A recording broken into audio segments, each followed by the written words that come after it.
안녕하십니까. 김영석입니다.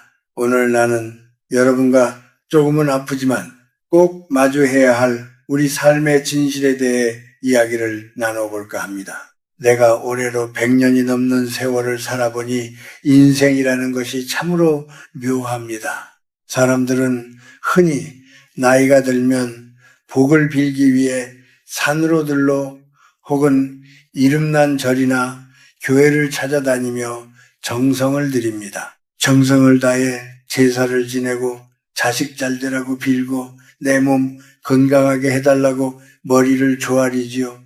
하지만 내가 긴 세월을 살아오며 수만 명의 사람을 지켜본 결과 참으로 안타까운 사실 하나를 깨달았습니다. 평생을 공들여 시주하고 제사상을 차려도 정작 내 몸에 밴 나쁜 습관 하나를 고치지 못하면 그 모든 공덕이 밑빠진 독에 물 붓기라는 사실입니다. 지금 우리 주변의 노인들 중 90%는 무언가 잘못된 길을 걷고 있습니다. 그들은 밖에서 복을 구하려 하지만 정작 복이 들어올 통로인 자신의 마음과 습관은 녹슬고 닫혀 있다는 것을 모릅니다. 내가 평생을 어떻게 살았는데, 내가 자식들을 어떻게 키웠는데 하는 보상심리와 과거에 매몰된 습관들이 사실은 자신을 가장 불행하게 만드는 독이라는 것을 깨닫지 못합니다. 여러분 한번 생각해 보십시오. 100번의 절을 올리는 것이 어렵겠습니까? 아니면 평생 남을 탓하던 그 입술을 닫고 고운 말을 내뱉는 것이 어렵겠습니까? 사람들은 전자가 훨씬 정성이 들어가는 일이라 믿지만 진정한 수행은 후자에서 시작됩니다. 기도는 하늘에 닿기를 바라는 외침이 아니라 나 자신을 깎아내는 내면의 울림이어야 합니다. 그런데 많은 이들이 나이가 들수록 자신의 고집을 지혜라고 착각하고 타인에 대한 비난을 충고라고 포장합니다. 이것이 바로 우리가 늙어가며 저지르는 가장 큰 오류입니다. 내가 만난 많은 노인 중에는 매일같이 기도를 올리면서도 집에 돌아오면 며느리를 흉보고 손주들을 자신의 잣대로 휘두르려 하는 분들이 많았습니다. 그분들의 삶에는 평온이 없습니다. 왜일까요? 밖으로는 복을 빌지만 안으로는 스스로 불행의 씨앗을 뿌리고 있기 때문입니다. 인과응보라는 것은 저 먼 미래의 일이 아닙니다. 오늘 내가 무심코 내뱉은 짜증 섞인 말 한마디, 상대를 무시하는 눈빛, 그리고 나는 맞고 너는 틀리다는 그 완고한 습관이 바로 오늘 나의 지옥을 만듭니다. 50세를 넘기고 60, 70세에 접어들면 이제는 밖으로 향하던 시선을 안으로 돌려야 할 때입니다. 내가 가진 이 부정적인 습관이 내 영혼을 얼마나 갉아먹고 있는지, 그리고 이것이 주변 사람들의 에너지를 얼마나 뺏고 있는지 정직하게 들여다봐야 합니다. 낡은 습관을 그대로 둔 채 드리는 기도는 신을 기만하는 것과 다름없습니다. 내가 100년을 살아보니 알겠습니다.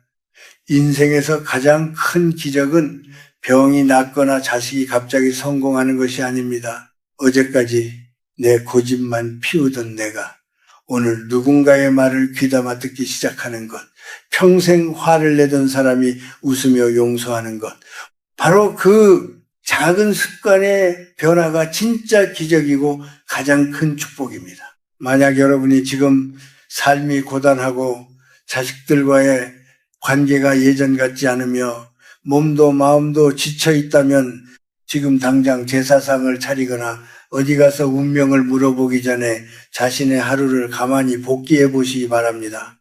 내가 반복적으로 하고 있는 말, 내가 무의식적으로 취하는 태도 속에 당신의 불행이 숨어 있을지 모릅니다.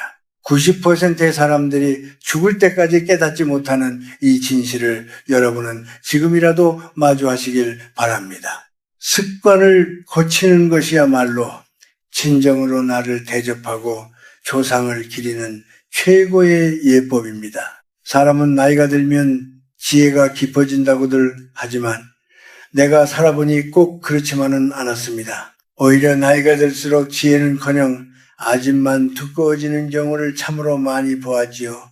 우리 세대의 노인들이 가장 빠지기 쉬운 함정이 바로 이 고집이라는 덫입니다. 나는 이것을 100년의 삶을 통해 배운 가장 뼈아픈 교훈이라고 부르고 싶습니다. 내가 젊은 시절부터 함께 해온 동료들이나 친구들을 떠올려 봅니다.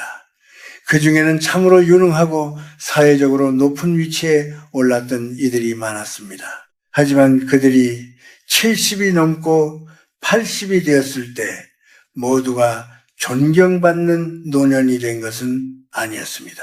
오히려 많은 이들이 자식들과 멀어지고 친구들 사이에서도 외톨이가 되어 쓸쓸한 말년을 보냈습니다. 그 이유가 무엇인지 아십니까? 그들은 젊은 시절의 성공 방식이라는 습관에 갇혀 변화하는 세상을 받아들이지 못했기 때문입니다. 내 때는 말이야, 내가 해봐서 아는데라는 말은 사실 내가 고집의 덫에 걸려 있다는 가장 확실한 신호입니다. 내가 살아온 방식이 정답이라고 믿는 순간 우리는 타인의 영혼과 소통할 수 있는 문을 닫아버리게 됩니다. 이것은 단순한 성격의 문제가 아닙니다. 영적인 관점에서 보면 고집은 내 주변의 긍정적인 에너지를 차단하고 정체되게 만드는 아주 무서운 장벽입니다. 맑은 물도 고이면 썩듯이 사람의 생각도 새로운 흐름을 거부하면 그 안에서 독소가 생겨나기 마련입니다. 나는 종종 산책을 하며 길가에 굴러다니는 돌들을 봅니다. 거친 풍파를 겪으며 둥글게 깎인 돌은 어디에 두어도 모나지 않고 주변과 잘 어우러집니다. 하지만 끝까지 자신의 날카로움을 고집하는 돌은 결국 누군가에게 상처를 입히고 멀리 치워지게 되지요. 우리 인생도 이와 같습니다. 50세가 넘어가면 우리는 자신을 둥글게 깎아내는 작업을 시작해야 합니다. 그것이 바로 습관을 고치는 과정입니다. 한국 사회에서 노인으로 산다는 것은 가끔 권위라는 옷을 입고 대접받기를 원하는 마음을 갖게 합니다.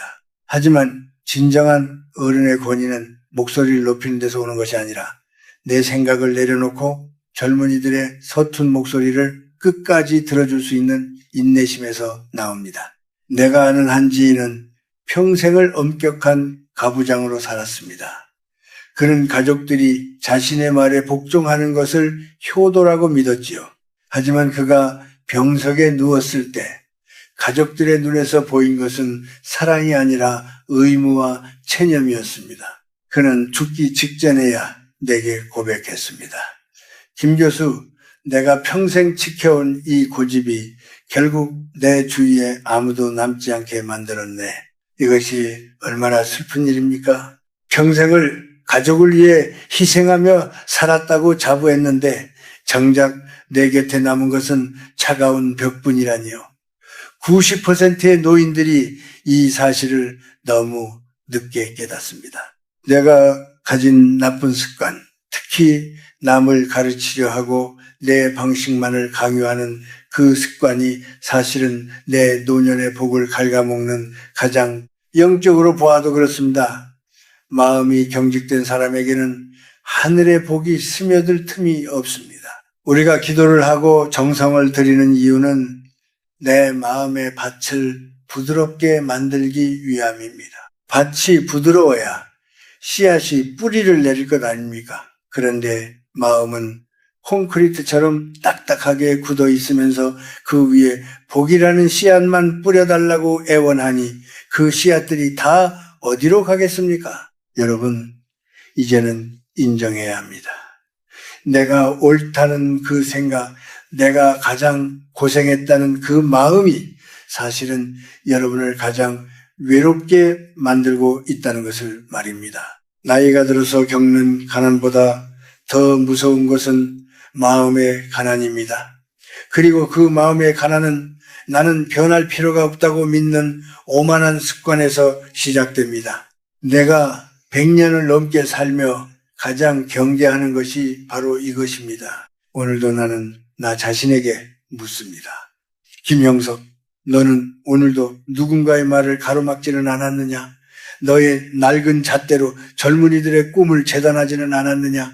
이 질문에 정직하게 답할 수 있을 때 비로소 우리는 진짜 어른이 되어가는 길에 들어설 수 있습니다. 우리가 살아가면서 겪는 고통 중 가장 견디기 힘든 것이 무엇일까요? 아마도 그것은 나이가 들어감에 따라 찾아오는 소외감과 내가 세상으로부터 더 이상 필요하지 않은 존재가 되었다는 느낌일 것입니다.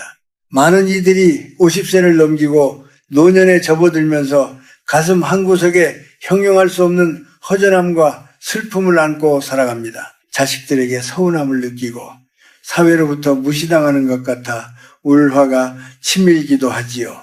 그런데 여러분, 여기서 우리는 아주 냉정하게 우리 자신을 돌아봐야 합니다. 우리가 느끼는 그 고독과 빈곤 그리고 상처받은 마음들이 과연 외부의 환경 때문만일까요?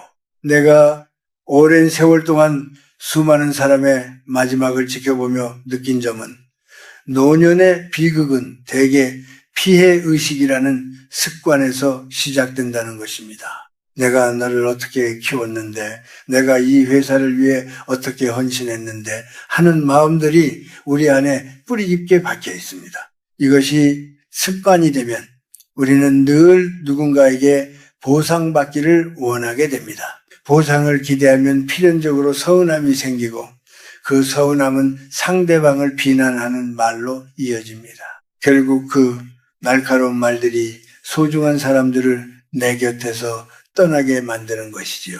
여러분은 혹시 하루를 불평과 불만으로 시작하고 있지는 않습니까? 몸이 아프다는 핑계로 혹은 세상이 내 맘 같지 않다는 이유로 입술 끝에 늘 부정적인 언어를 달고 살지는 않는지 생각해 보십시오. 우리 몸의 에너지는 우리가 내뱉는 말에 따라 움직입니다. 기운 없어 죽겠다. 사는 게 지겹다. 사람들이 나를 무시한다고 습관적으로 말하는 사람에게는 실제로 그런 기운만이 감돌게 됩니다. 90%의 노인들이 이 말의 힘을 간과한 채 자신의 인생을 스스로 어둡게 색칠하고 있습니다. 경제적인 빈곤보다 더 무서운 것은 정신적인 빈곤입니다. 내가 가진 것이 적어도 마음이 넉넉한 노인은 주변에 사람이 모입니다. 하지만 통장의 잔고가 아무리 많아도 늘 인색하고 남을 비방하며 자신의 상처만을 앞세우는 노인은 결코 존경받을 수 없습니다. 사람들은 흔히 나이가 들면 돈이 최고라고 말하지만 내가 100년을 살아보니 돈보다 중요한 것은 그 사람에게서 풍겨나오는 인향, 즉 사람의 향기였습니다. 그 향기는 평생 동안 가까운 고운 습관에서 우러나오는 법입니다. 우리가 느끼는 고독은 사실 자기중심적 습관의 산물인 경우가 많습니다. 젊었을 때는 앞만 보고 달리느라 바빴다지만 이제는 주변을 돌볼 여유를 가져야 합니다. 그런데 여전히 내 아픔만 제일 크고 내 고생만 알아달라고 고집하면 세상은 우리를 외면할 수밖에 없습니다. 상처 입은 짐승처럼 구석에서 으르렁거리는 것이 아니라 먼저 손을 내밀고 고생 많구나, 고맙다고 말할 수 있는 여유가 필요합니다. 특히 한국의 부모들은 자식에 대한 집착을 사랑이라고 착각하는 습관이 있습니다. 자식의 삶에 사사건건 개입하고 내 뜻대로 되지 않으면 배신감을 느낍니다. 하지만 그것은 사랑이 아니라 지배욕입니다. 자식도 엄연한 타인임을 인정하고 그들의 삶을 존중해 줄 때 비로소 부모로서의 품격이 살아납니다. 자식을 향한 원망의 습관을 버리지 못하면 여러분의 노년은 결코 평안할 수 없습니다. 나는 가끔 거울 속의 나를 보며 다짐합니다. 오늘 하루 늙은이의 투정으로 누군가를 힘들게 하지 말자. 기력이 쇠하고 몸이 고단한 것은 자연의 섭리입니다. 하지만 그 고통을 핑계로 주변에 부정적인 에너지를 쏟아내는 것은 우리가 경계해야 할 가장 나쁜 습관입니다. 우리가 겪는 소외와 멸시는 어쩌면 우리가 세상에 보여준 완고함과 불평의 결과물일지도 모릅니다. 여러분, 지금 여러분이 느끼는 그 고통의 실체를 똑바로 보십시오. 그것이 정말 환경의 문제인지 아니면 수십 년간 굳어진 여러분의 생각의 습관 때문인지 말입니다. 이 사실을 인정하는 것이야말로 진정한 치유의 시작입니다. 괴로움의 원인을 밖에서 찾지 말고 내 안의 낡은 습관에서 찾아야 합니다. 그래야만 남은 생을 존엄하고 평화롭게 보낼 수 있는 길이 열립니다. 자, 이제 우리가 구체적으로 무엇을 바꾸고 무엇을 버려야 할지 이야기를 나눕시다. 50세를 넘기고 노년에 접어들면 인생의 짐을 더하는 것이 아니라 비워내는 연습을 해야 합니다. 많은 이들이 여전히 무언가를 더 채우려 하고 더 움켜쥐려 하지만 그것이 오히려 독이 된다는 사실을 잊지 마십시오. 가장 먼저 버려야 할 습관은 자식의 삶에 관여하려는 욕심입니다. 한국의 부모들은 자식의 문제를 자신의 문제로 여깁니다. 하지만 이제는 그 연결고리를 끊어내야 합니다. 자식이 힘들어할 때 곁에서 묵묵히 지켜봐 주는 것, 그것이 가장 큰 사랑이지. 이래라 저래라 조언을 늘어놓는 것은 자식과의 관계를 망치는 지름길입니다. 자식의 인생은 자식의 몫이고 여러분의 인생은 여러분의 몫입니다. 이 경계선을 명확히 긋는 습관을 들이십시오. 그것이 서로를 존중하고 사랑을 지키는 유일한 방법입니다. 두 번째로 여러분의 주변 환경을 정리하십시오. 집안 구석구석 쌓여있는 낡은 물건들은 단순히 짐이 아닙니다. 그것들은 여러분의 에너지를 과거에 묶어두는 쇠사슬과 같습니다. 나중에 쓸 일이 있겠지, 누가 준 것인데 하며 버리지 못하는 그 마음이 여러분의 현재를 낡게 만듭니다. 1년 동안 한 번도 쓰지 않은 물건은 과감히 버리거나 나누십시오. 공간이 비워져야 새로운 기운이 들어오고 마음에도 여유가 생깁니다. 비워진 공간을 보면 느끼는 그 가벼움이 바로 수행의 시작입니다. 세 번째로 입 밖으로 내뱉는 말을 가려야 합니다. 특히 남과 비교하는 말, 과거의 영광을 뽐내는 말, 그리고 타인을 비방하는 말은 절대 삼가야 합니다. 그 사람은 운이 좋아서 그렇게 된 거야 라거나 요즘 애들은 버릇이 없어 같은 말들은 여러분의 격을 스스로 떨어뜨리는 행위입니다. 대신에 고맙습니다, 수고했습니다, 그럴 수도 있겠네요 라는 말을 입버릇처럼 만드십시오. 말은 부메랑과 같아서 내가 내뱉은 친절한 말 한마디가 결국 나를 귀한 대접을 받는 어른으로 만들어줍니다. 만약 누군가 여러분을 무시하거나 모욕적인 언사를 한다면 어떻게 해야 할까요? 그때는 맞서 싸우지 마십시오. 화를 내는 순간 여러분은 그 낮은 수준의 에너지에 휘말리게 됩니다. 그저 허허허 웃으며 넘기거나 조용히 그 자리를 피하는 것이 가장 큰 복수이자 승리입니다. 내 마음의 평화를 남의 입술에 맡기지 마십시오. 누가 나를 어떻게 평가하든 내 안에 등불이 밝으면 그만인 것입니다.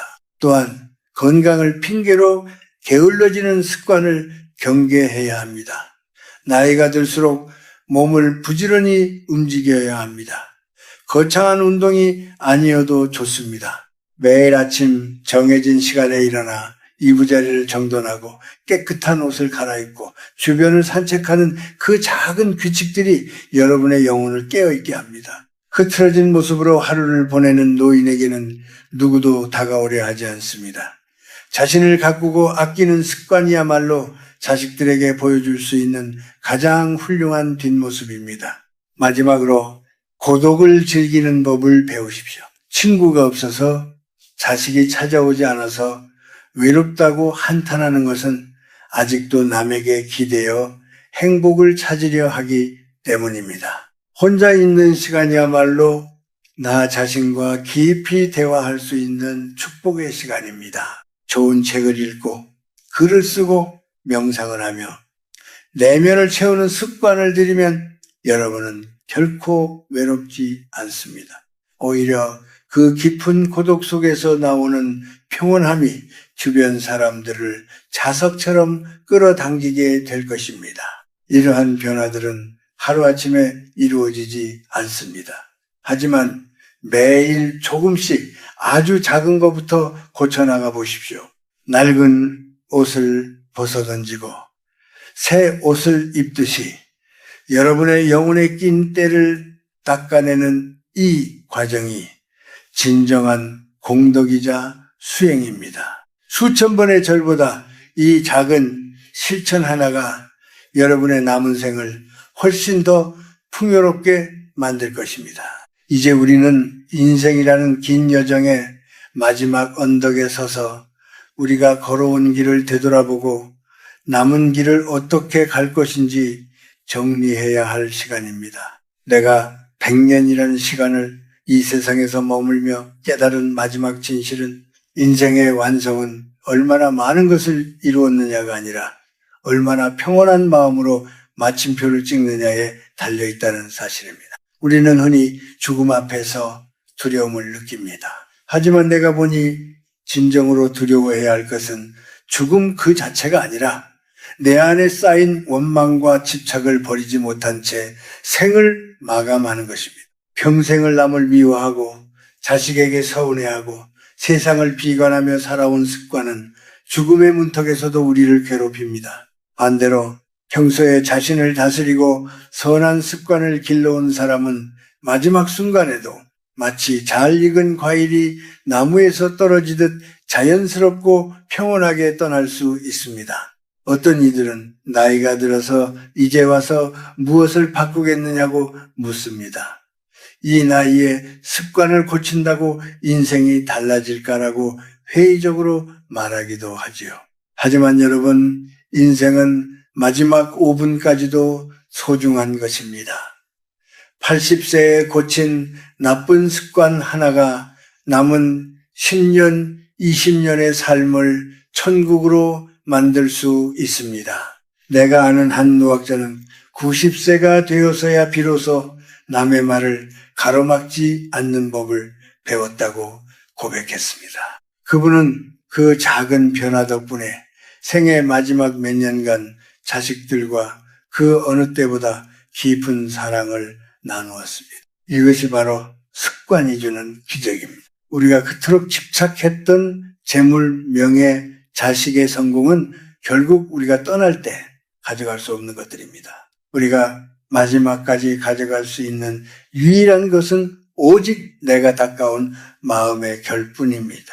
90%의 사람들이 죽음이 임박해서야 조금 더 사랑할 걸, 조금 더 너그러울 걸 하며 후회합니다. 하지만 이 방송을 듣고 있는 여러분은 지금 이 순간부터 그 후회를 멈출 수 있습니다. 오늘 당장 내가 내뱉는 말 한마디를 따뜻하게 바꾸고 내 마음속의 미움을 한 조각 떼어내는 것, 그것이 가장 위대한 유산입니다. 인생의 황혼기는 쇠락의 시간이 아니라 수확의 시간이어야 합니다. 농부가 가을에 곡식을 거두듯 우리도 일생 동안 경험한 고통과 기쁨을 지혜로 바꾸어 거두어야 합니다. 그러기 위해서는 내 마음의 밭을 어지럽히는 잡초 같은 나쁜 습관들을 끝까지 뽑아내야 합니다. 누군가를 용서하십시오. 그리고 무엇보다 그동안 고생하며 살아온 자기 자신을 용서하고 안아주십시오. 애썼다, 참으로 잘 살아왔다라고 스스로를 위로하는 습관을 가지십시오. 나를 사랑할 줄 아는 사람만이 남도 진심으로 사랑할 수 있는 법입니다. 이제 나는 여러분에게 마지막으로 당부하고 싶습니다. 기도는 입으로 하는 것이 아니라 행동으로 하는 것입니다. 복을 구걸하지 말고 여러분 스스로가 복의 근원이 되십시오. 여러분이 머무는 자리가 따뜻하고 여러분과 대화하는 사람이 위로를 얻는다면 그것이 바로 성자의 삶이고 부처의 삶입니다. 늙어가는 것은 서글픈 일이 아니라 더 깊어지고 맑아지는 과정입니다. 100세를 넘긴 이 늙은이의 간절한 소망은 여러분 모두가 낡은 고집의 껍질을 벗고 평온한 자유인이 되는 것입니다. 겉모습은 비록 노쇠해질지언정 여러분의 영혼은 매일 아침 떠오르는 태양처럼 늘 새롭고 눈부시기를 기원합니다. 습관을 고치는 고통은 잠시뿐이지만 그 후에 찾아오는 평화는 영원할 것입니다. 여러분의 남은 생이 향기로운 꽃길이 되기를, 그리고 마지막 순간에 참 좋은 인생이었다라고 웃으며 말할 수 있기를 진심으로 기도하겠습니다. 긴 이야기 들어주셔서 고맙습니다. 건강하십시오. 그리고 평안하십시오.